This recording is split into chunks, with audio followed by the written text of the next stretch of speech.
Hey, welcome to Soundings with SASH or SASH Coach Show. We have an exciting, fun topic this evening. We're going to be talking about dating from the ages 40s to 70s and how the dating culture has changed. And we will have a lot of different input, and I'm excited. I hope that you ask questions or add your own experience in the comments. But I have an intro, and I'll be right back.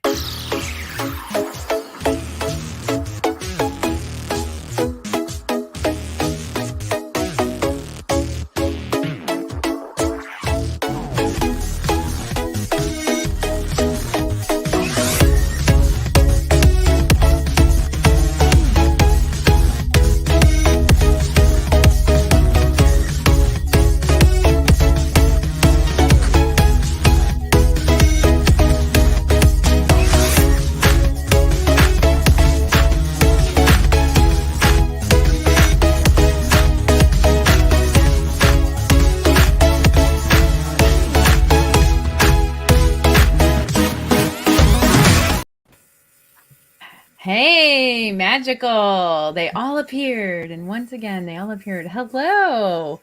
Hi. Welcome, everyone. Say hello. And hello. If you don't mind, go around and introduce yourself and tell us where you're from. So we'll start with up here. Barry. Okay, I was going to say, ladies. Barry. My name is Barry, and I'm based in LA. Title what I do you need that too or not for later? If you want to, yeah. Well, I'm a relationship expert and coach and also a best-selling author, and also spiritual guide. So I've got a few things under my belt. Yeah. All right. Thank you. Welcome. Okay. Thanks. Next would be Cindy. Hi, I'm Cindy. I'm from Virginia Beach. And what else would you like to know about me? Anything. Okay, let's see. I'm a contractor for Homeland Security. I've been single probably for 12 years by choice. Maybe not by choice, but anyway. And I love the great outdoors. All right, awesome. All right, and Deanna. Hi, I'm Deanna. I live near Charlottesville. I have been single for 8 years now, and I'm dating. Was that a question? I am dating. That's fine. Yes, you can add whatever you want. Well, that's great. Okay, and Christina. Hey, everybody. I'm Christina. I live in Orlando, Florida. It's getting warm down here already. And I've lived here, I guess, since Disney opened, so about 50 years, most of my life. I'm a nurse practitioner, and my passion is how to teach people how to sleep better. That's how Sandy and I connected. We were kind of doing our podcast and interviewing each other. So it's a pleasure to be here. I have been single for about 10 years, dating off and on. Really haven't met someone that really struck my fancy yet, but I'm not giving up. You never know. Awesome. Thank you, Christina. Teodora. Good evening, should I say? I'm in Denver. So it's afternoon, evening here in Denver. So honored to be here. My name is Teodora Moga, and if you wonder where is this name coming from, I was actually born in Romania. I have almost 17 years of living in the US. And out of these 17 years, I've been divorced for 10 and single for about 2 years. I'm also an only parent. I raised my own. And dating life has been very interesting. I'm 41 years old, and at this age, I feel like it's either, I don't know, I don't want to say it's secondhand, but it feels like that. Right. Right. Wow. Okay. And Bruce. Hi, I'm Bruce. I'm from Kansas City. I'm a local musician, currently job hunting. I've been single for the last 2 years. And I wore a cap for you guys so I don't scare you off with my hair. Okay. Well, great. Awesome. All right. And Kurt. Hey everybody, my name's Kurt Bailey. I'm 67 years old. I think Sandy, made this go up into the 70s just to, get me in under the cap. That's a secret. Under the cap, if you will. But I've been single for 26 months now, and I'm a widower. So that's kind of the perspective that I'm bringing to the table here, and a little bit different, and but similarities as well. So good to be here. Never done anything like this before, so thanks, Sandy. Appreciate it. And I'm in Virginia Beach. All right. Well, welcome you all. Thank you all for talking about this subject. And I'm Sandy, and I'm in Norfolk, Virginia, and I know all of you through something. And Barry, you're probably the newest person that I just met not too long ago. So everybody else I kind of had nice friendships with, and I know where you guys are coming from. So that's why I thought this would be a great mix, because we all come from a different perspective. And that's what we need to learn, I think, in the dating scene, is you have to not have any expectation on how another person's coming into the experience. I think that's where we go wrong, and I want to know your opinion on that. Agree with that maybe we don't understand where somebody else is coming from or their perspective. And I think that's sometimes where we fail in the very beginning of getting to know somebody. So anybody have anything to share on that? Hey, I'll start if you'd like. I had to realize something myself. Like I said, I'm a widower. I came from I might get a little emotional about this. I came from a fantastic marriage. My wife and I were married just short of 35 years. Just, world's greatest woman, as far as I'm concerned. And, and going through that, losing her was very traumatic. But as I started going out and meeting people, I'm going to touch on what Sandy was talking about. I don't think that I realized the place that I was coming from was not really a place of brokenness as far as like a relationship. And I don't think it really dawned on me that most of the women that I was meeting were maybe coming out of a divorce, some kind of traumatic experience in that, right? A lot of bad things going on, a lot of bad characters out there. And then I kind of came in all naive and everything. Hey, everybody, how's it going? I'm like, wait a minute, what's wrong with this guy? And eventually it became, all of a sudden, it kind of dawned on me. Oh, you know what? Most of the people I meet and myself were coming from two completely different places. So I think, like Sandy said, it was a big shift in my mind to try to put myself in their place, if you will, fully understanding, like what I was going through. And that's a kind of a unique and particular situation.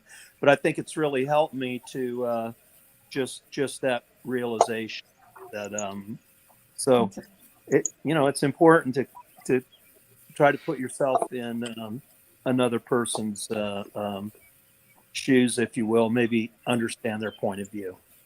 Yeah. Fair enough? Good. Yes. Very good. Very good.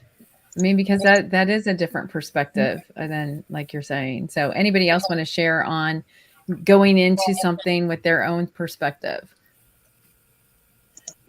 Actually, I want to first say I want to commend Kurt, because going through the loss of that much grief, and to have that, I was saying bullying is not the right word, but a positive attitude and being in a good space is rare, frankly, that quickly. So I commend you for having that willingness and bring that much joy in life to where you go out and date. So that's wonderful. But I would also underscore that there are a lot of people out there who, I mean, in my own work as well, but also go through dating whilst they're still, in quotes, broken, like they haven't made peace with or healed their wounds or felt themselves be whole again. So you're right, there are people who come from divorce or even from being widowed, where they're still carrying the grief or the sadness and they haven't resolved it, hoping the next person will help them with that. Right. And that can be a challenge, because we go out dating as individuals. I'm single too. I've been single 16, 17 years now, intentionally for most of that, just to be clear. But the thing is, we go out and we don't really want to be carrying someone else's baggage. Right. So it's almost like when if someone comes up to me we meet on a date and they start talking about their ex and all the other stuff, I'm like, I have professional service I can help you with, but I don't want to date you. Yeah. Right.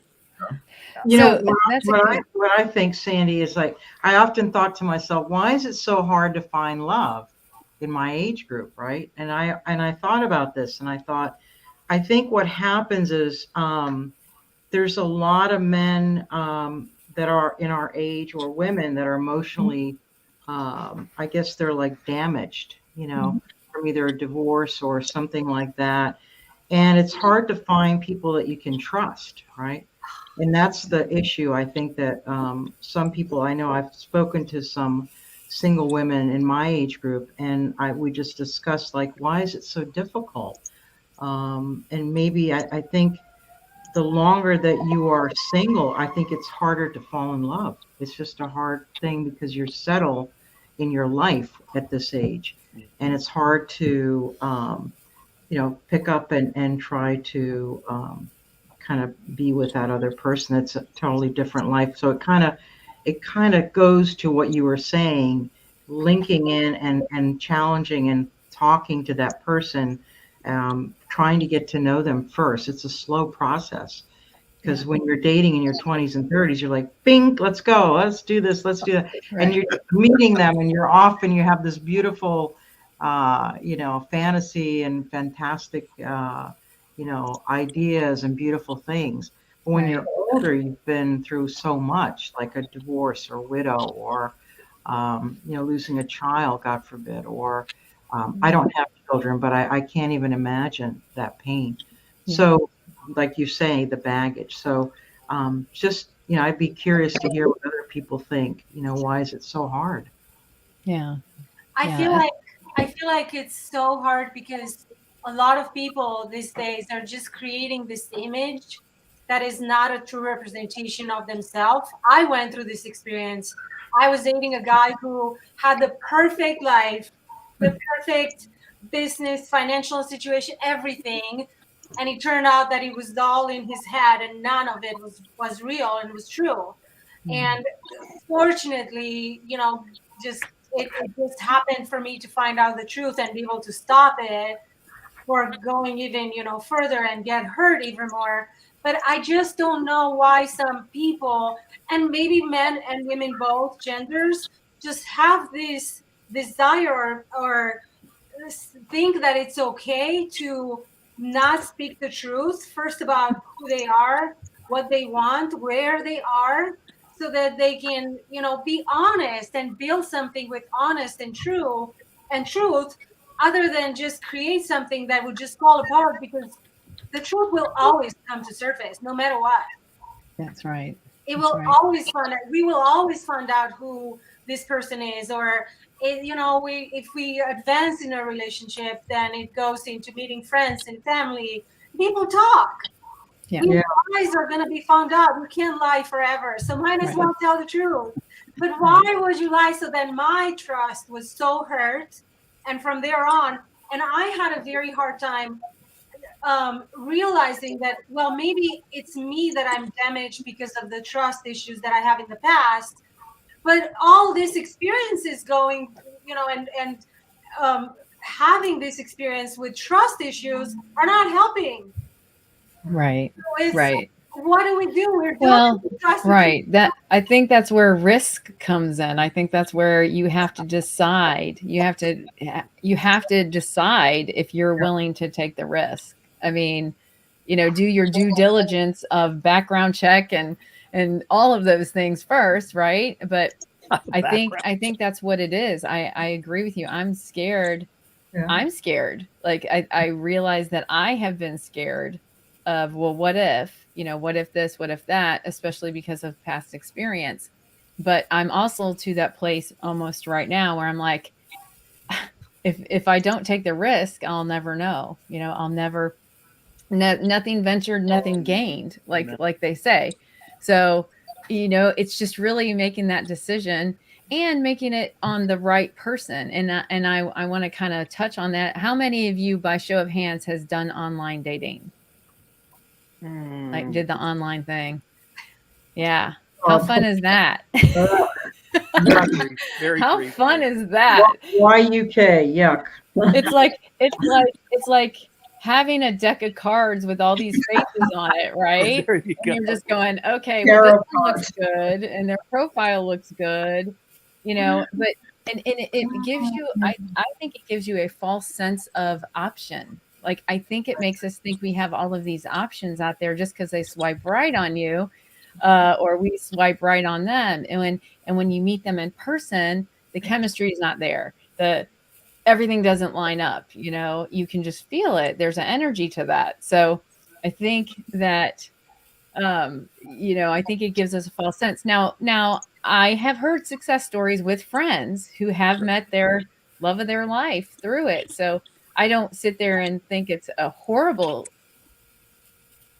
platform, but I also don't think it's a realistic one. You have to really go in it with a realistic point of view. Like, I might meet them, might not. I did an experiment where I dated 70 guys in 1 year. In 1 year, I decided to take the bull by the horns, and I said, okay, let's do this online thing. Let's see what it's about. By the end, I was doing meet and greets. That's what I called them. Let's do a meet and greet. To have a cup of coffee. Sorry. Hey, 5 minutes in, 10 minutes in, I knew. Like, it was like, yep, nope. So Yep, Sandy, nope. Isn't that more like a job interview? It was Are you horrible. saying That's what it feels like. you're allowing guys but you know what it did for me? Apply for the position. Yeah. Yeah. Well, it wasn't even a Sandy's, resume kind of thing, because I got rid of the expectations, and that's why I did a meet and greet. I got rid of the expectations and the whole date thing. Like, this is not a date. This is us meeting each other, finding out if we click, whatever. And I need to find out what your intentions are. You need to find out what my intentions are. And you can find that out really quickly if you ask the right questions. If you know where you're at coming into it and who you are. If you don't know who you are, it's a disaster. To piggyback on what you said, Sandy, the meet and greet, I guess for me, I'm at a stage I've been divorced way many years ago, and I got a divorce when my kids were very young.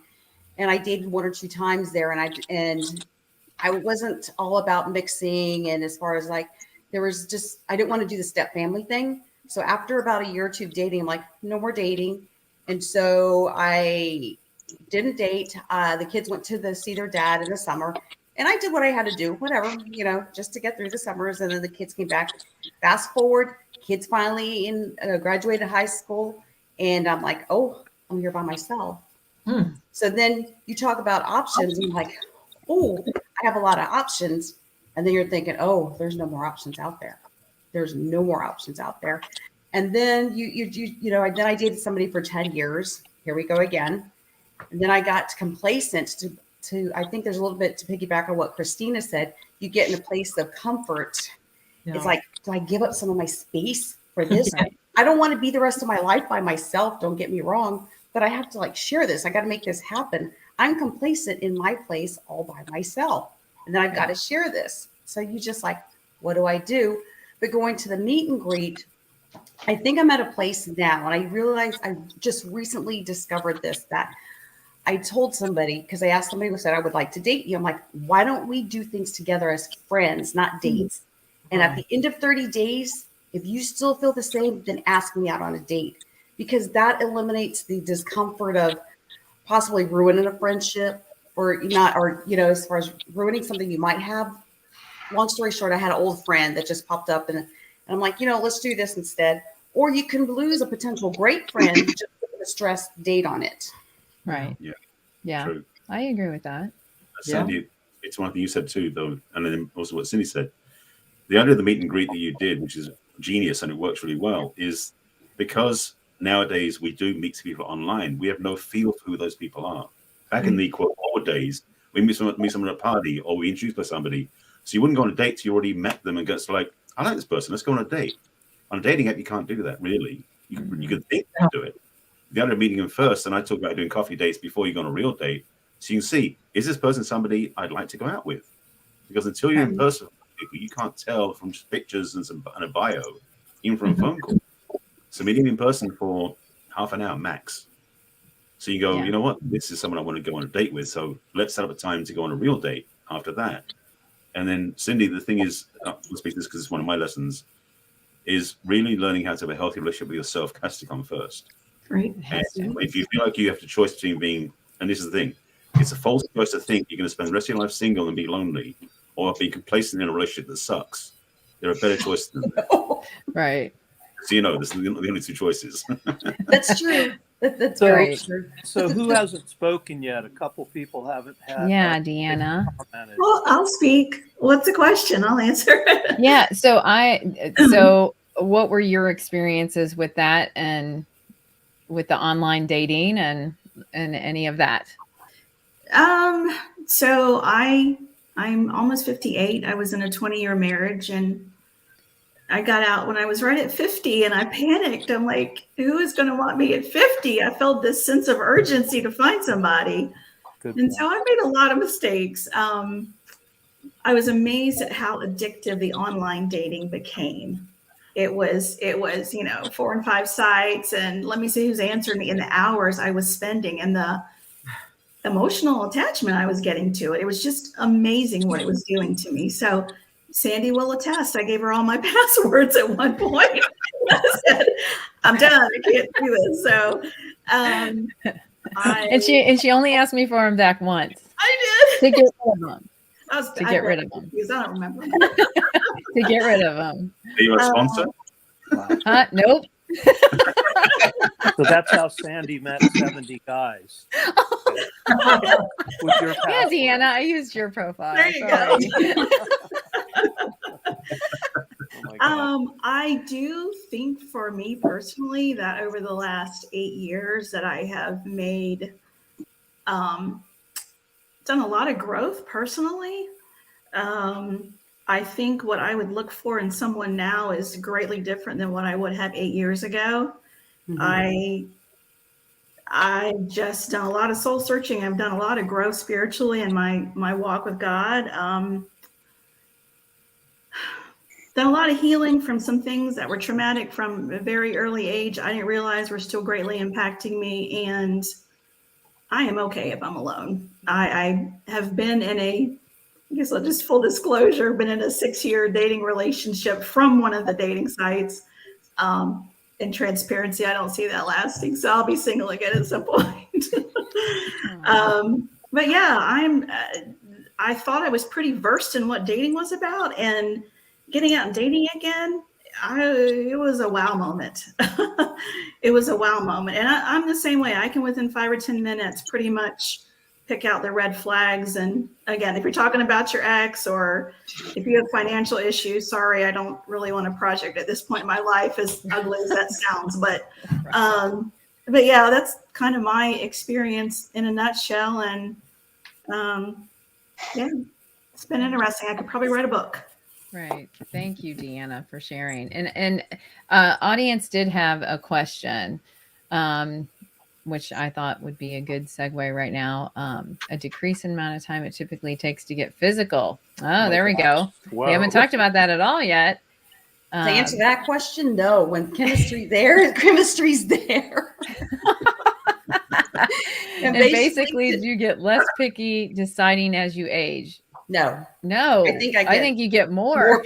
No, That's my opinion. What about anybody Pickier. else? You get my more mom picky. would, More picky. yeah, my mom would say, "Don't waste your pretty." Don't waste your My pretty. mom would say, "Don't waste your pretty." Not only that, as you get older, I think you value your time more. So you don't just give it away easily, you know. That's exactly right. That's right. That's right. And Bruce, yeah, you haven't chimed in yet. So Which I know is unusual because I've been told that it's normally unusual. that I could have my own talk show without any guests. Oh, so I'm like, Bruce, And come on, Bruce. I voluntarily sat back quietly to listen to what everyone else is saying. Not for lack of having anything better to say myself, but just to hear what anybody else's experience has been. I have to confess, where dating sites are concerned, I'm currently on a couple of them, but I've actually let my accounts go dormant for the moment because I came to the realization, as you know, Sandy, you already know, I've still got work to do on Bruce. I've been single for 2 years and have been coming out from under a very traumatic split with a woman who I loved enough to want to marry her. And as much as that has as much to do with my own history and my own life story, as well as my own wiring. And what I don't want to do is to waste anyone's time by not being ready, if that makes any sense. I'm not sure if it does or not. But the point is that I recognize the fact that I've had an unfinished business of my own that I need to tend to and take care of before I waltz back out into the dating world, so to speak. That's a good segue. And how do you know when you're ready? You don't. How do you know when You you're don't. ready? It's Right. a roll, That's what it's a roll of the dice. It's a roll of the dice is what I've discovered. Right. You know, if you You know wait what? until you think you're ready, you'll never do it. So there is that. But I'm kind of in the, I think part and parcel of it too, because as you know, Sandy, the circles which I travel in, I'm a local musician, guys, when I'm not doing a day job, which I'm currently looking for a day job, whole other conversation instead of cocktails. But at any rate, being a local musician, I meet just all kinds of people, men, women, and so on. So I've had kind of what might be perceived as an unfair advantage to an extent in that I get to meet a countless number of people and observe them vicariously from a safe distance to see what kind of people they are before I even jokingly consider the possibility didn't of even approaching think them about going how on a date, you which have is kind of handy.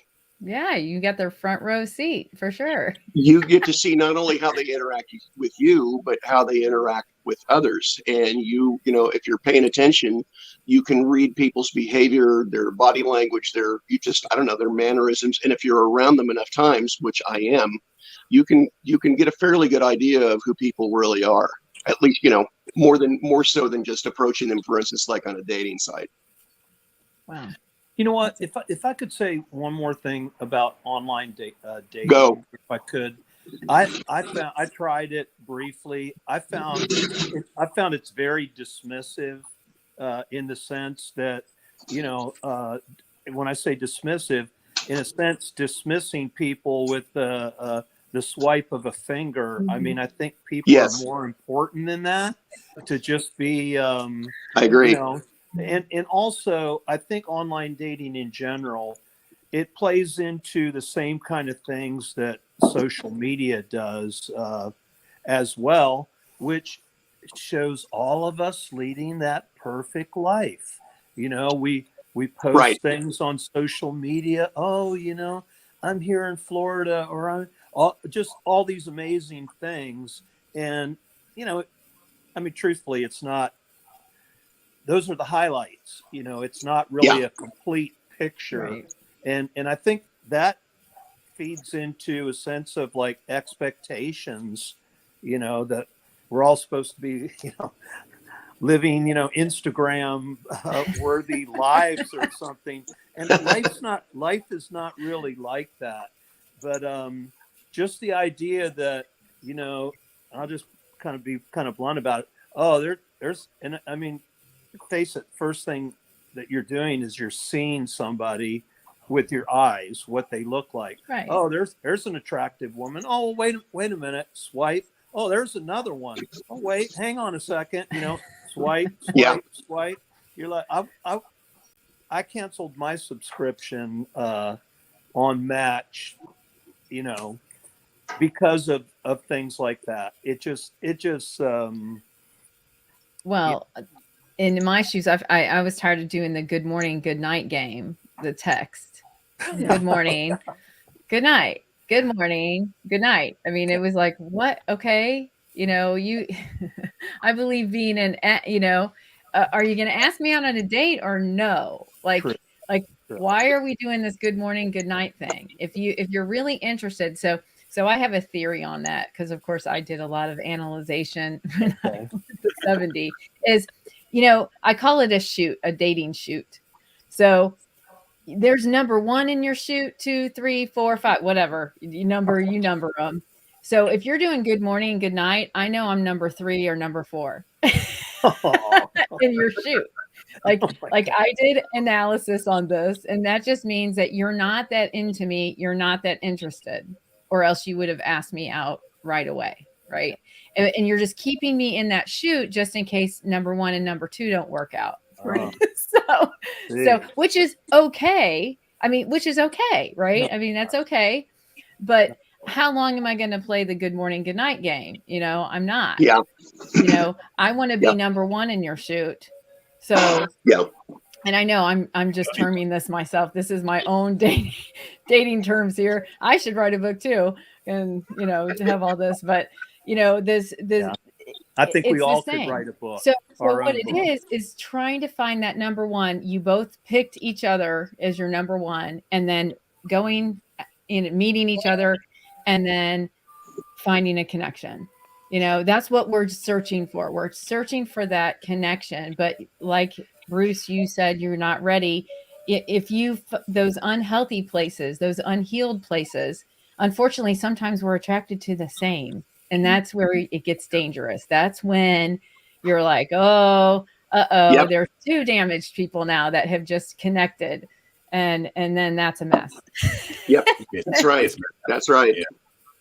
Right, Barry? Yeah, one of the things, and this is actually something that happens a lot early, not just in the 40s and above, is we have this tendency to attract what I would call dovetailing patterns. So we tend to find the reciprocal of what we are, of what we're dealing with. So if we haven't resolved certain patterns in our lives, we tend to find somebody who's going to bring those out of us. And the thing is, they won't be in their profile. They won't know they're doing it, but they will basically be in a dynamic where unconsciously or on something like below the surface, they'll be drawn to us because we've had that pattern that they need to work with. And so when that happens is that both of you end up in this rather toxic and dysfunctional relationship, and that happens too many times. And that's not age-based, by the way. That happens over the range. Right. Agree. And I think those. I hope that those are the kind of conversations, though, that start happening in a dating. And I feel like I'm unfortunately at this place where I probably give out too much information. I just kind of lay all the cards on the table. I don't really play around anymore. I'm just like, here's the baggage. Here it all is. If you don't like it, save me some time. Adios. Like, hey, why waste time? I mean, but see, I've just experienced how that was detrimental to it. Like I should have probably not have done that because I kind of missed out on a good person, and I think it's because I just kind of overwhelmed the person because I'm an extrovert and they're an introvert. And if you don't know which vert you are, you're going to be in big trouble. So, You know what I didn't like is I felt like I was trying to sell myself. How creative could my bio get? And what was the best picture I had of myself and at the right angle? And I finally got so cynical. I said, you can message me if you want to have coffee. I'm just, I'm not going to do anything more than that. And one thing that hasn't been brought up is maybe it was just my experience is the number of nude photos I was asked for immediately. Hello. The number of what? That negates them right out the bat. Yeah. And so I would send them photos of my picture of my plants and let them be happy with that, even if they want a picture. So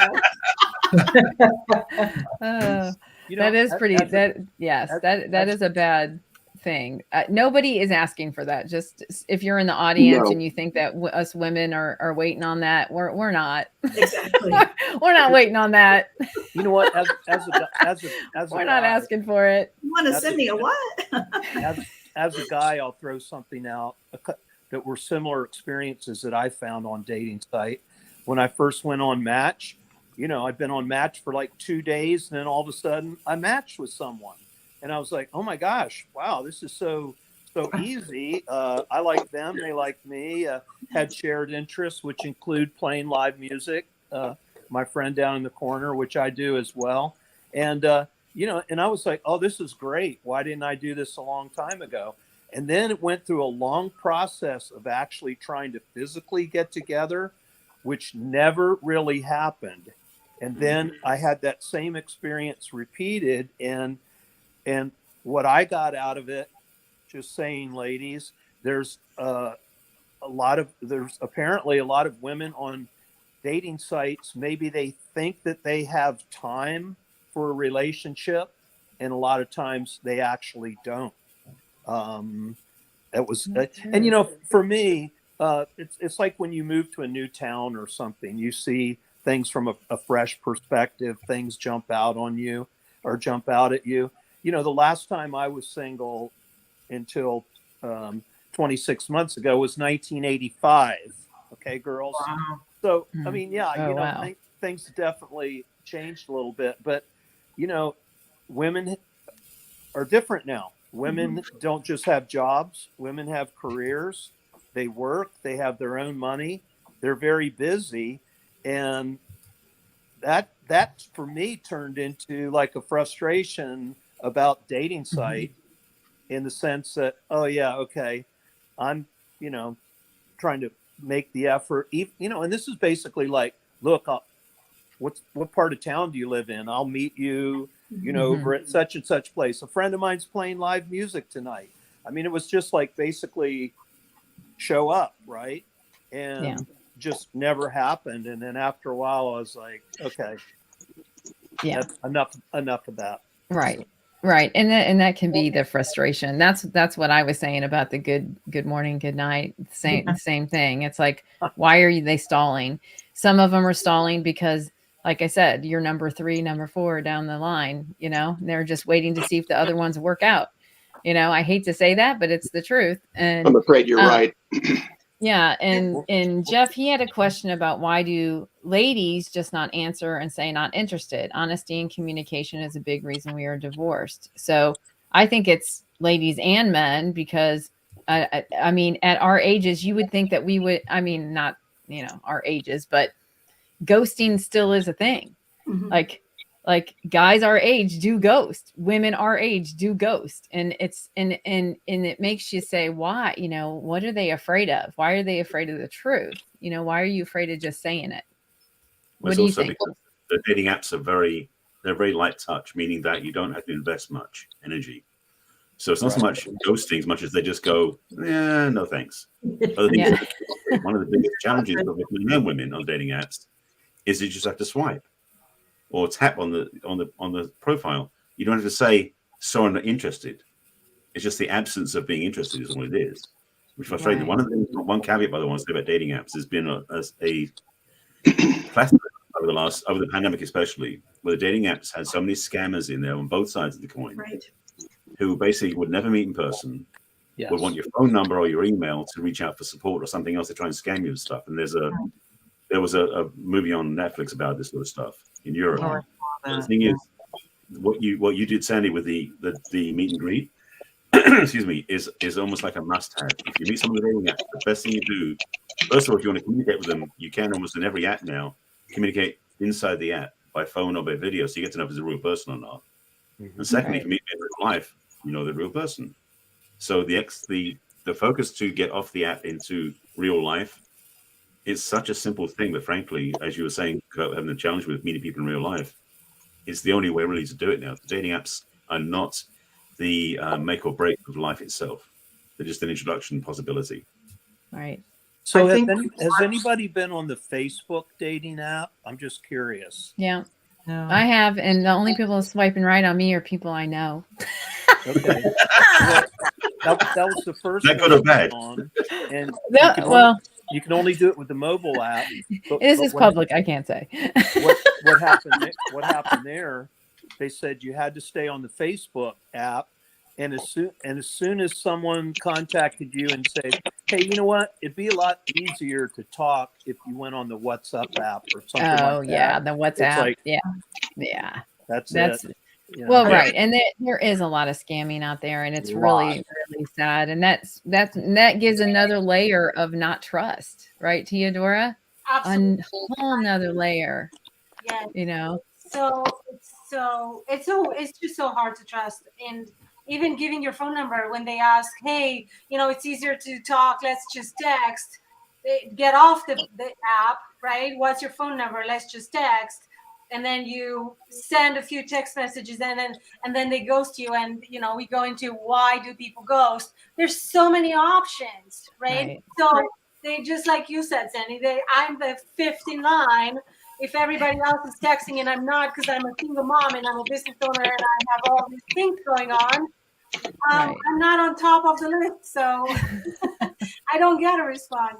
But with the Facebook app or any app, for me, it was very overwhelming to put I can't even put a picture on a Facebook on a dating app, because in 10 minutes I get 2,700 messages, and it just gets overwhelming, and I quit. Yeah, I just can't. It's too much. It's too much. There's just so much, and the pressure, so I quit. I quit that. I can't do it. No, that's a good point. Me too. I go on and off of them. And then I go, why did I get back on this? Because I'm not going to be able to answer all these messages, first of all. And that is a big investment in my time. And when you're busy and you have so many things going on, you can't invest that time. You don't get that time back. But it doesn't mean that you don't want a relationship. That's right. It doesn't mean that you don't want to have somebody and spend time with somebody. I've gotten to my faith stage where I'm like, okay, God, can you just like drop down, have a sign, this is him, and an arrow, with blinking lights, all those things, Well, don't you think technology now, it's so busy. We don't even have time to date or sleep even, or, sleep properly. I mean, everything's 24/7. It's like Las Vegas. You can get up at 3 and you can order DoorDash right to your door. You can go down you don't even have to drive. You've got everything, Amazon bringing you things. So I think with all of this technology, we've gotten so spoiled, and what happened to the good old fashioned, hey, I know somebody that maybe you'd be interested in, like the neighborly connections, right? Organic dating. That's what I'm looking for. Like, I would rather trust somebody that I know that might know somebody that's educated. Yes. And what I'm looking for, like a gentleman that is, respectful, obviously, and everything, but somebody that I trust that could introduce me. And it's very hard to do that. And I guess because that person puts themselves and they think, oh, they're not going to like them or something like that. But good old fashioned get together, potluck dinners or whatever. Mm-hmm. What happened going bowling? What happened to those old, those really fun roller skating, those fun days where you could just go together and just be. We might break a hip, Christina. Exactly. That's what I was thinking. I'm aging myself, but it's like, what happened to those disco days, right? Where you just had fun. And I don't know. I think technology has gotten cuckoo. To piggyback on what you said, Christina, I'm with you 100% there. And to hear, because I haven't done the online dating, but so everything is done online, meetings, Zoom meetings, emails, this, that. I don't want to be tied to a computer, dating the computer too. So I need a break. Right. But I noticed, like, when at the beginning of my singleness, I was like, okay, what do I do? But the more I was single, the more I was like, it doesn't matter. So I started, ironically, I'm in a bowling league. I just started playing golf just to get out there. I would be okay. And it's funny, at one point at the very beginning, I was looking, and now I don't even have time to look because I'm having fun with all my groups. Right. And the more I'm having fun, and I noticed that now that I stopped looking, now it's like, they're like, hey, can I have your number? I'm like, where'd you come from? I prefer to pickleball. I love it. Pickleball is my new, it's fun. I play great. Pickleball is like really cool. And you get to round robin, meet people. and it's such a nice way to meet people instead of with, bars or alcohol and all that, which is all fake and not the real person. So you want to go somewhere that, that's real genuine people, right? And do something that you love to do with that person. So that's probably the commonality, which would be really cool. Do that. That's Well, great. I think that that's showing that you like yourself, you have confidence in yourself, and you don't have to have another person, but it's nice to have companionship to do those things with. I think you have to come to that confidence level of I could do this alone, or I would love to have someone to do this with. So going back to it, see, now I'm at the point where if I meet somebody, Merry Christmas. If I don't, I'll be just fine.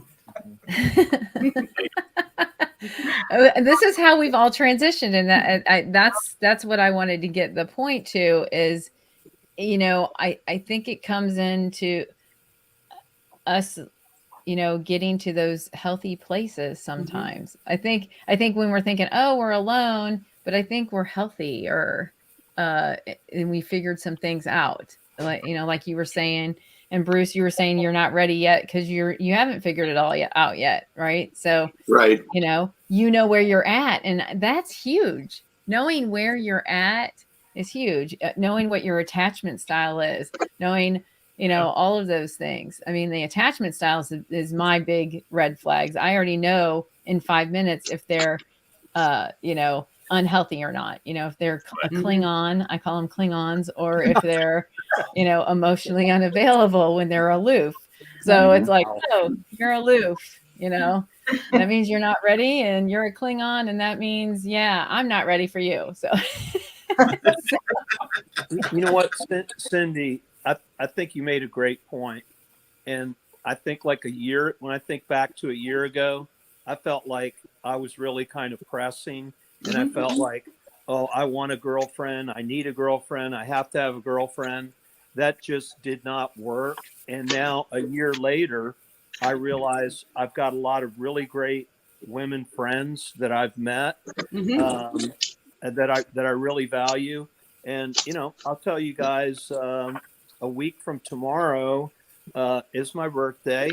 I asked a lady friend of mine that I met at a music show if she would like to go to a show with me.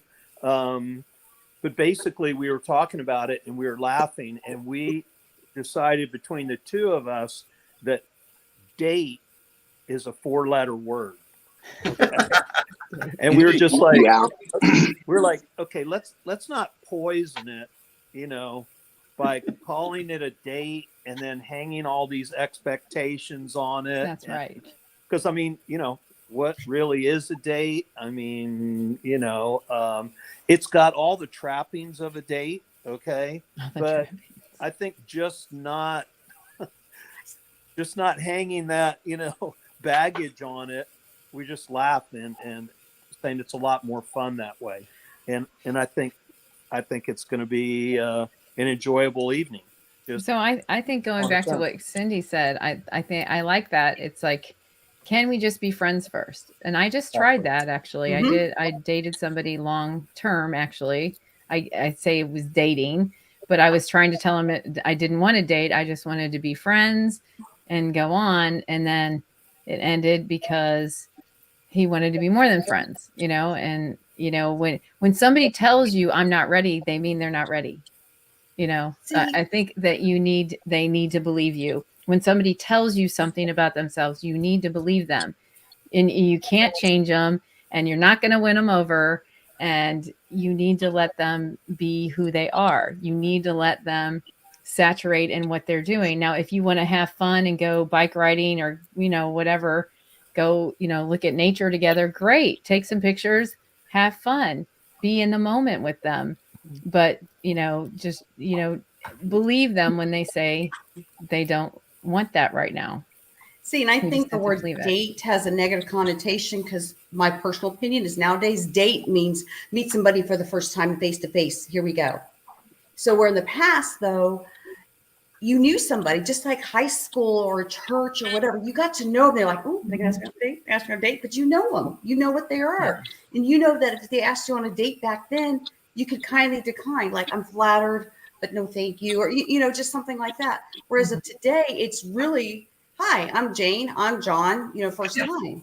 So I think dating is fun, especially when you get to know a person at a friendship level. And then you've got that, oh, are they going to ask me out? They ask me out. I think that is fun, but we've lost that element in today's society. Yeah. Now, Yeah. I will say this, my friend is a widow, and, discovered that in the course of conversation when we first met. And I actually know quite a few widows. Unfortunately, they're making new ones every day, if you will. And there are more widows than widowers, if you will. But that's something that I'd say her and I have in common. And so that's an understanding, that we have between us, that we don't really have to, you don't even really have to flesh it all out. We wouldn't have to discuss it for 3 hours to understand that, she's lost someone, very special, and so have I. So I think things like that, commonalities, if you will. I mean, it's very likely you might meet someone playing golf, that likes to play golf, and then all of a sudden you're playing golf together, and you're like, wow, this is great. Some kind of basis, to get started. Online dating is kind of like cold calling. If you're in sales, Good way to put it. Yeah. Call. So Barry, what advice do you have for us at these junctures, if you will? There's his book. Okay. Amazon. 50 ways to love your lover. 50 ways to what? Love your lover. Love your lover. Okay. Oh wow. 50 principles to healthy relationships. So it's not 50 kinky ways. It's not 50 shades of grey. Because 50 Shades of Grey was written for that. That's the next book, right? Very clever.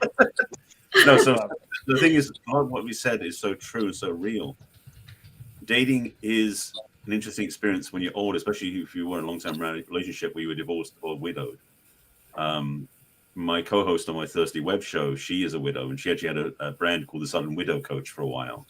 And we have videos get posted into a widower as a men's group on Facebook that's got like 15,000 people in it. So there's a lot of people out there, as Bukert was saying, more people are getting, becoming up more often.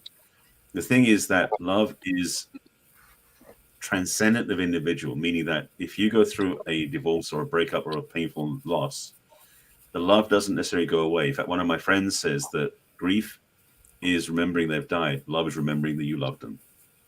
And so the love you have is able to give again if you choose to. So one thing is when you go through that sort of suffering, you don't have to stay there. Right. My dad, when my mother passed away, gave up life for the next 9 years till he died. He didn't grab hold of life again. He didn't choose to love again. He was done. Now my parents have been together 60 years, so they had a long time together. But I look at that and realize there was a choice point that he made. So we have the ability, and just being this age, of being over 40 or over 50, over 60, life isn't over yet. 500 years ago, maybe it'd be over at 40, but we have a long life ahead still. So 1, don't give up. 2, be open to meeting someone magical. But 3, keep your awareness around you. Like the dating apps, yes, a lot of do that with caution, meet in real life. That what Cindy said, what she was doing is awesome, because going out and doing things that are fun to do, so you're enjoying yourself. First of all, you get to meet new people, but secondly, you become more attractive because you're happy. So do things that lift you up in the world on your own. Find social groups, because meetup groups that are still coming back after the pandemic, and doing hobbies and things where you meet other single people, Outward Bound or hiking trails or bowling, whatever it is. You never know who you're going to meet. So be opportunistic in the sense of like, let's go and play somewhere and see if I meet somebody. Not I must meet somebody, but I might meet somebody, like a new script. So those are a few tips to get you started. That's awesome. That's great. Thank you. I love what you said, Barry. Thank you so much for having me. I actually have to hop off. It was an honor and a pleasure of being here. Nice to meet you. Thank you, Theodora. Thank you, Theodora. All right. Bye-bye. Bye. I think. So So thank you for that, Barry. Thank you very much. And Barry was just invited, what, an hour or so ago? So About that, I yeah. thank you so I thank you so much for coming on here. And I was like, oh, Barry, yes. Oh, okay. Most definitely can give us some advice here. Because we're just trying to make it, and like you said, life, we still have a lot left. I mean, Yeah. you see those cute stories all the time about the people that met each other in a nursing home. You know, I mean, they did. They met each other and they got married. They're in their 90s. I mean, hey, I want to marry you. And my grandmother was in a place like that. And she used to say, oh, all these men are after me, I'd be laughing at her. She's like, I don't want to take care of him. She's like, he's crazy, So, I mean, that's kind of a point too in our ages as we get older. There's medical things, right? Yeah. And so I hate to say it, but I mean, I added that to my list of asking, like, do you have any medical things going on there? So, I mean, I hate to say that, but it's the truth. I mean, and they could ask me the same, right? I mean, we as we age, we have things, and I mean, that's just the honest truth. And It's a commonality. Huh? It's a commonality. Right. But if you say, yeah, I have this, but I'm working on that, then I think that's great. I don't just discount, so anybody that says, yeah, I have these medical issues. I don't just go, oh, okay, well, bye. I'm just saying, it is something that to think about at our ages. Are we willing to go, okay, if I get together with this person within 10 years, I might be their caregiver. I mean, that's an honest thought. Yeah. It's age, honest. Age does play a role now. Back in, age doesn't have, they say age doesn't matter. It does matter at our age. Yeah. Right. And I hate to say it, but a couple of times when I dated, when I told them I was a nurse practitioner, it was like, ding. And I said, no. I could feel that sense of there's something more that this guy wants. And that's where you have to be careful, at least in my, line of work, because, people see that as opportunity. I hate to say that, but it can happen. So you meant that you could take care of them. Really hurt because I didn't. Do you mean that you would be able to take care of someone because of your job skills? Well, that was one of the things. Financially, they thought I made a lot more money, and just the fact that I, could help them medically, maybe give them prescriptions, which I, would never do. But there's people out there that you got to be very careful. Well, what do you guys think? Like I probably when I was younger and thinking about who a potential partner would be, I'd say, okay, they had to have money, a car, a job, those basic things, right? At our ages, we kind of don't go through that as much. However, since we're not looking to build, like when we're younger, we're trying to build a family, build. And kind of at this age, we're trying to like get rid of, right? Like we're like, okay, let's I need to sell that in a garage sale, like we're trying to purge those things. And I think this is the time where we're purging things, old identities, we're purging all kinds of things. And I think that's why it's tricky, I think, because if you still have the guy over here that's going, yeah, I want to have that boat and I want to have this thing. And, and you're not at the same place in your life, like, oh, I want a little camper on the back of my car to like go camping for the rest of my life. Like we still have different ideas of what growing old is and what, calm and retirement is, So, I mean, it's really just getting to know people and having the same goal of that, I want to live in Florida someday, but maybe somebody else doesn't want that. They don't like the heat, like me, I'm trying to get to Florida, And I'm waiting for you to come here. I know, Christina. I'm trying to get there. All right, Sandy, we'll write that down.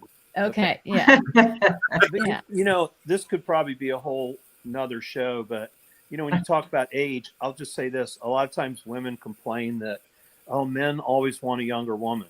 Okay. it's interesting because my wife was 12 years younger than I am. And, you know, when we got married, I was 31. My wife was 19.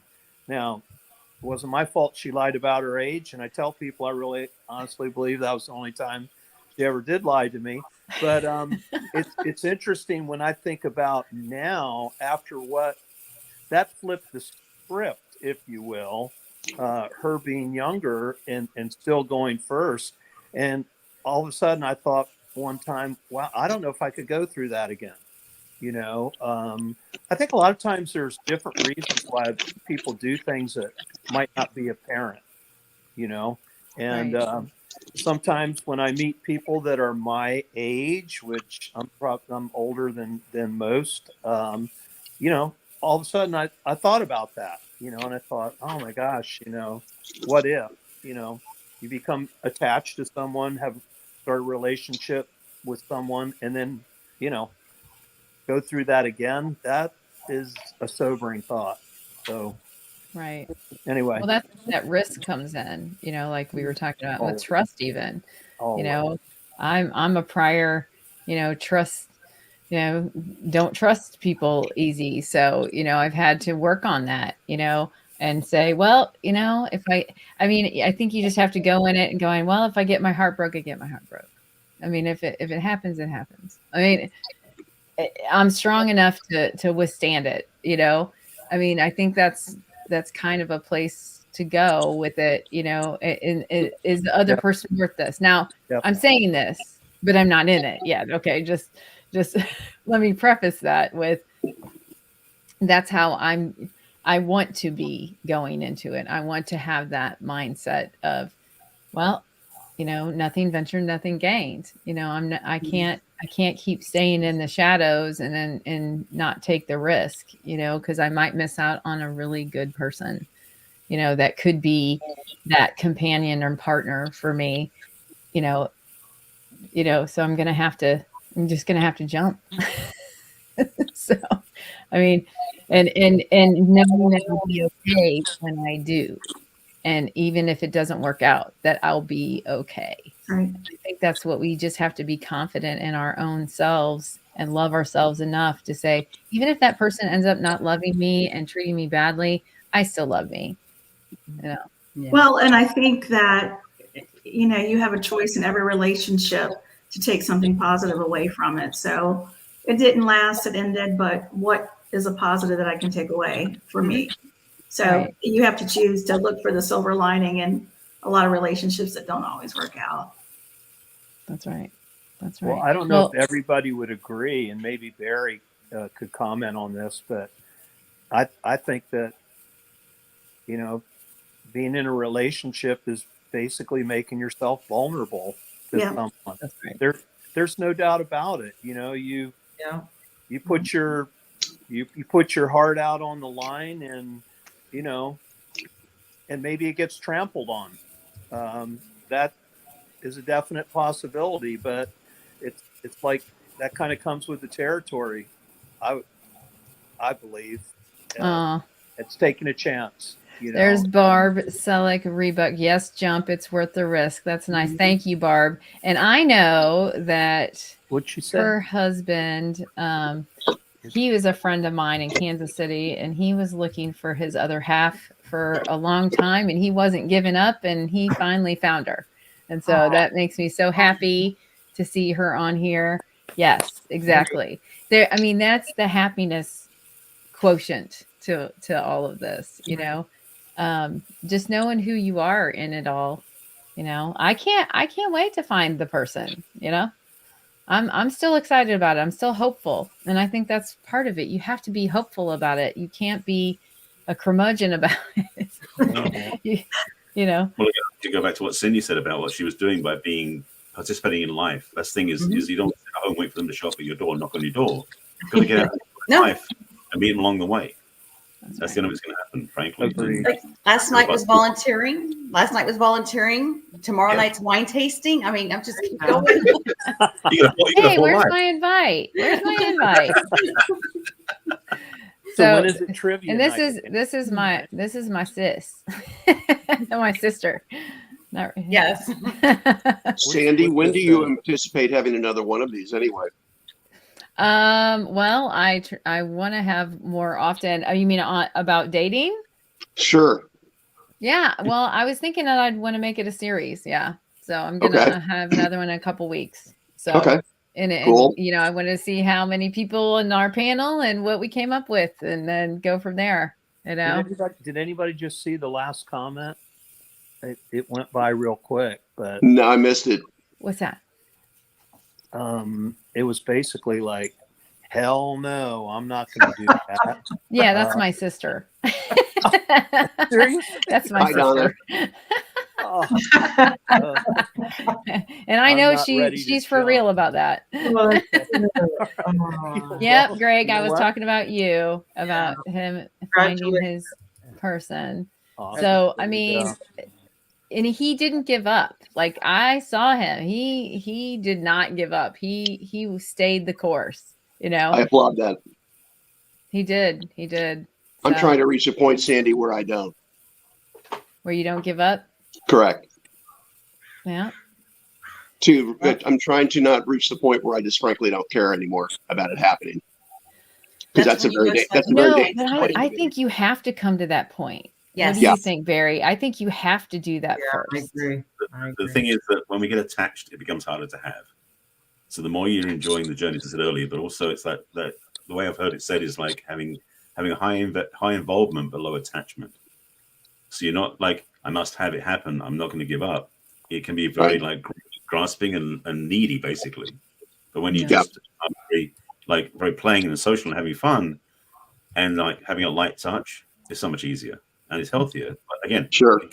make you more attractive. It's like, here's the thing. And I get that. I speak from the point of view that I'm at too, and for the 2.5 cents that it's worth too, and recognizing that where I'm at, my frame of mind collectively is such that I still have a fog bank to get out from under. Yeah.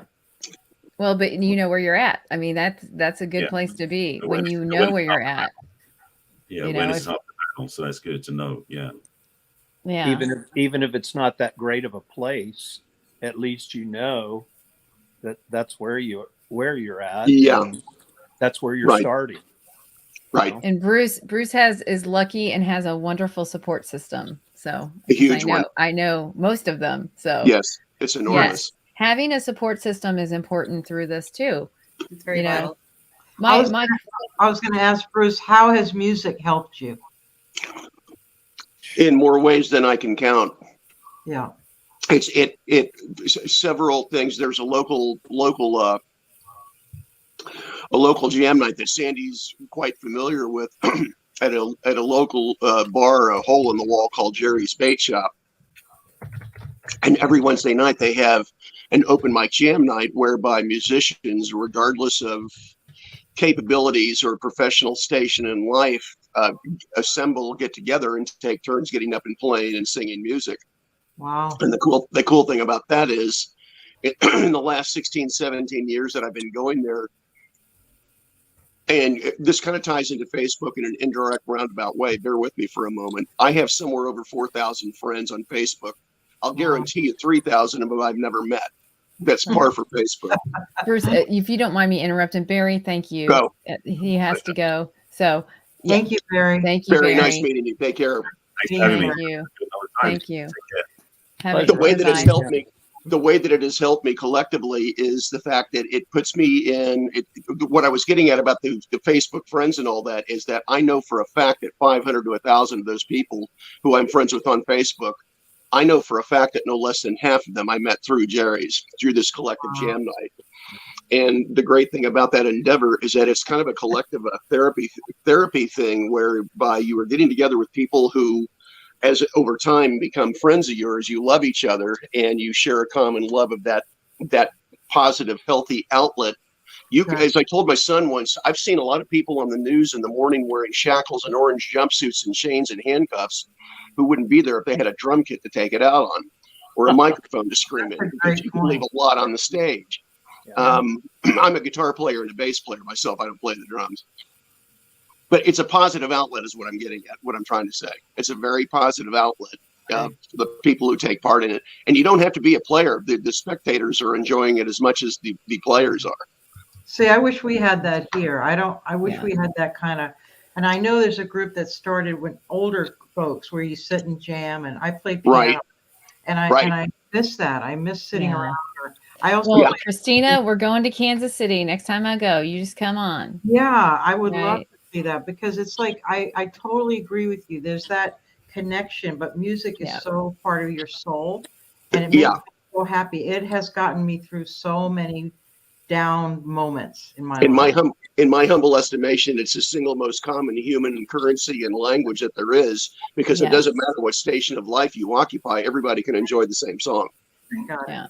It's almost a non-negotiable for me if with a partner that they have to like to go to see live music. Yeah. Period. And if Yeah. they don't, then they're no. Yeah. You know, I mean, honestly, that's it. But I'm Yeah. going to keep with our time because we're Yeah. over. So I Right. don't want to keep we're at hour 10. Right So thank you for sharing, all of you. Thank you so much for the ones that had to jump off because we are over 10 minutes. I should have known we were going to go over. Anyway, but I would like to do this again. So if you are interested in participating again, please let me know. And all I of am. you out there, if you're interested in participating, we'd love to have you on and get your perspective. So we've only touched the surface. I know that we have. We didn't go as deep. You know, we went a little deep, but not really. And Barry, thank you so much. What a wonderful addition to the show he was. So thank you so Absolutely. much. And go look for his book. Yeah. I tried to put it in the chat and I didn't, but look him up, Barry Selby, and you'll find his book on Amazon. So I think it would be a wise thing to probably buy. So Cool. anyway, thank you all so much. Thank you, Sandy, for having us. And please, if you watch this on the replay, hit #replay. And I hope you all have a wonderful evening. You too, dear. Peace out. Thank you. Take care. Good night, everyone.